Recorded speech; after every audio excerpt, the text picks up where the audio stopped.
ஹல்லேலூயா. கர்த்தருடைய பரிசுத்த நாமத்திற்கு மகிமை உண்டாவதாக. இன்றைக்கும் ஏசப்பா நமக்கு கொடுக்கிற நல்ல ஒரு ஆலோசனை, மத்தேயு எழுதின சுவிசேஷம் 6வது அதிகாரம் 8வது வசனம். 6வது அதிகாரம் 6வது வசனம். நீயோ ஜெபம் பண்ணும்போது உன் அறை வீட்டிற்குள் பிரவேசித்து உன் கதவை பூட்டி அந்தரங்கத்தில் இருக்கிற உன் பிதாவை நோக்கி ஜெபம் பண்ணு. அப்போது அந்தரங்கத்தில் பார்க்கிற உன் பிதா வெளியரங்கமாய் உனக்கு பலனளிப்பார். ஆமேன். நாம இன்றைக்கும் நம் கதவை பூட்டி, அதுவும் வெளி உலகத்திற்கு நாம் என்ன செய்யணும்? கதவை பூட்டணும். இன்றைக்கு நாம ஜெபிக்க போறோம்.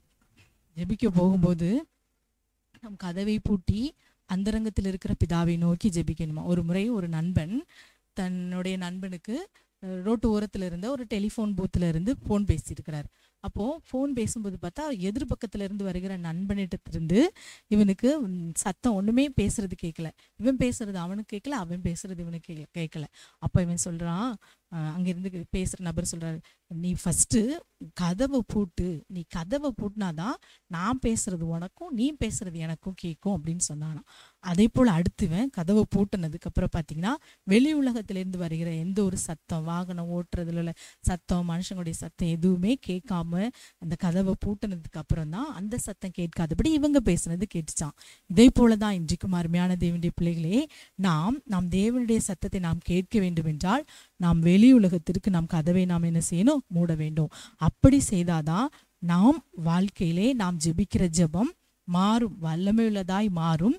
ஜெபத்திற்கு வல்லமை கிடைக்கும், ஜெபத்திற்கு பதில் கிடைக்கும். ஆகவே இன்றைக்கும் நாம ஜெபிக்கும் போது வெளியிலிருந்து வருகிற டிஸ்டர்பன்ஸ், இன்னைக்கு பார்த்தீங்கன்னா நிறைய பேர் ஃபோனை பக்கத்தில் வச்சுட்டே ஜெபிப்பாங்க. அப்படி இல்லாதபடி அந்த வெளியிலேருந்து வர்றதுக்கு அது கதவை பூட்டிடணும், அந்த ஃபோனை தூக்கி தூர வச்சிடணும். வேற எந்த டிஸ்டர்பன்ஸும் இல்லாதபடி நாம ஜெபிப்போம் என்றால் நம்ம நல்லா ஜெபிக்க முடியும். இன்னும் பார்த்தீங்கன்னா இருதயத்திற்குள்ளே உள்ள வெளி உலக கதவை திறந்திருப்பாங்க. அவங்க ப்ரேயர் தான் பண்ணிட்டு இருப்பாங்க, ஸ்தோத்திரம் சொல்லுவாங்க, எல்லாம் சொல்லுவாங்க. ஆனால் பார்த்தீங்கன்னா சிந்தனை நினைவு எல்லாம் தாறுமாறா எங்கேயோ ரெக்க கட்டி பறந்துட்டு இருக்கோம். அப்படி நம்ம ஜெபித்தாலும் அது வேஸ்ட். அது நீங்கள் அதுக்கு ஜெபிக்காமலே நீங்கள் இருந்துட்டு போகலாம்.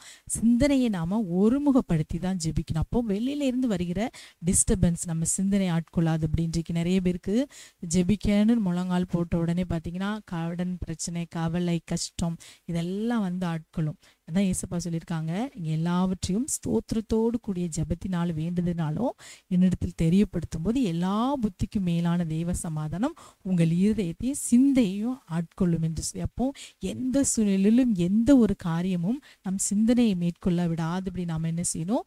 ஸ்தோத்திரிக்கணும். உங்களுக்கு என்னென்ன ஜெபிக்க விடாதபடி தடையா இருக்கிறதோ அதெல்லாம் சொல்லி நீங்க ஸ்தோத்திரித்து நீங்க ஜெபிக்கும் போது அது உங்களுக்கு இடையூறாய் வரவே வராது. உலக காரியங்கள், மாம்சத்தின் கிரியைகள், மாம்ச காரியங்கள் இதெல்லாம் நீ சிந்திச்சுட்டு, இன்னைக்கு நிறைய பேர் பார்த்தீங்கன்னா இவ்வளோ நேரம் நான் ஜோம் பண்ணிட்டு அதுக்கப்புறம் பார்த்தீங்கன்னா நான் வேற ஏதாவது பண்ணுவேன், ஃபோன் பார்ப்பேன், அதை பார்ப்பேன், இதை பார்ப்பேன். அதெல்லாம் நோ யூஸ். நம்ம ஜெபிச்சோம்னா அதுக்கப்புறம் நான் கர்த்தருக்கு பிரியமான வாழ்க்கை வாழ்வேன்னு சொல்லி ஒரு தீர்மானத்தோடு நாம ஜெபிக்கணும். ஏதோ கடமைக்காக ஒரு மணி நேரம் இன்னைக்கு ஜெபிக்கணும், ஒரு அரை மணி நேரம் ஜெபிக்கணும், அப்பதான் எனக்கு எல்லாம் நடக்கும் அப்படின்னு கடமைக்காக அல்ல, ஏசப்பா மேல ஒரு அன்பு கூறுதலோடு ஜெபிக்கணும். அப்போ நாம இன்றிலிருந்து நீங்க அருமையான தேவனுடைய பிள்ளைகளே வெளியில இருந்து வருகிற எந்த ஒரு டிஸ்டர்பன்ஸ்க்கும் நீங்க இடம் கொடுக்காதபடி இன்றைக்கு நிறைய பேர் ஜெபிப்பாங்க. பிள்ளைங்க ஒரு பக்கம் விளையாடிட்டே இருப்பாங்க, இவங்க ஜெபிச்சுட்டே இருப்பாங்க. அப்படிலாம் ஜெபிக்கவே முடியாது. நாம் ஜெபிக்கும் போது இந்த வேத வார்த்தையின்படி நாம கதவை பூட்டி அந்தரங்கத்தில் இருக்கிற பிதாவை நோக்கி ஜெபிக்கணும். இன்றைக்கு கூட்டத்தோடு நம்ம கண்ணீர் விட்டு அழுது ஜெபிக்கிறதுல எந்த பிரயோஜனமும் கிடையாது. அதை எல்லாருமே பார்க்குறாங்க. அந்தரங்கத்துல போய் நீங்க கண்ணீர் விட்டு அழுது ஜெபிங்க. 4 பேர் பார்க்காம கர்த்தர் மட்டும் பார்க்க நீங்க ஜெபிங்க. அந்த ஜெபத்திற்கு கட்டாயம் பதில் உண்டு. இன்னைக்கு அநேகருடைய ஜெபங்கள், நான் ஜெபிக்கிறேன், காலையில தான் எழுப்பி ஜெபிக்கிறேன், நல்லா தான் ஜெபிக்கிறேன், ஆனால் எனக்கு எதுவுமே நடக்கலைங்கிறாங்க. அது இதுவும் ஒரு காரணமா இருக்கலாம். அப்போ நாம மற்றவங்ககிட்ட இரக்கம் பெறுவதற்காக நாம வேஷமாய் ஜெபிக்காதபடி நான் கர்த்தர் ஒருவரை பார்த்து அந்தரங்கத்தில் இருக்கிற பிதாவை நோக்கி கதவை பூட்டி நாம் ஜெபிப்போம் என்றால் நாம் ஜெபம் வல்லமையுள்ளதாய் மாறும், ஜெபத்திற்கு பதில் கிடைக்குமாகவே. இந்த வேளையில இந்த வார்த்தையின்படி ஏசப்பா நான் இதற்கு என்னை ஒப்பு கொடுக்கிறேனப்பா, இந்த நாளிலிருந்து நான் இப்படியே ஜெபிக்க என்னை ஒப்பு கொடுக்கிறேன் என்று சொல்லி ஒப்பு கொடுத்து ஜெபிக்கலாமா?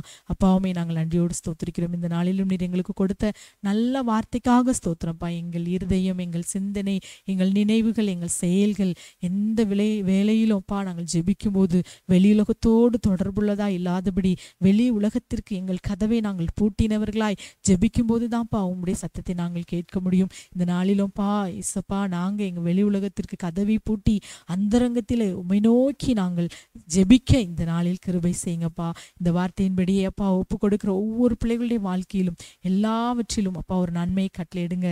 இயேசுவே உம்மை ஸ்தோத்தரிக்கிறோம்ப்பா. பெரிய காரியங்களை செய்யுங்க அப்பா. இனிமேல் ஜெபிக்கும் போது இதன்படியே ஜெபிக்க ஒவ்வொரு பிள்ளைகளுக்கும் நீர் கற்றுக் கொடுத்ததற்காக ஸ்தோத்திரம். முற்றிலுமா எங்களுடைய கரத்தில் ஒப்பு கொடுக்கிறோம். சகல துதி கன மகிமை ஒருவருக்கே செலுத்துகிறோம். இயேசுவின் நாமத்தில் ஜெபிக்கிறோம் நல்ல பிதாவே.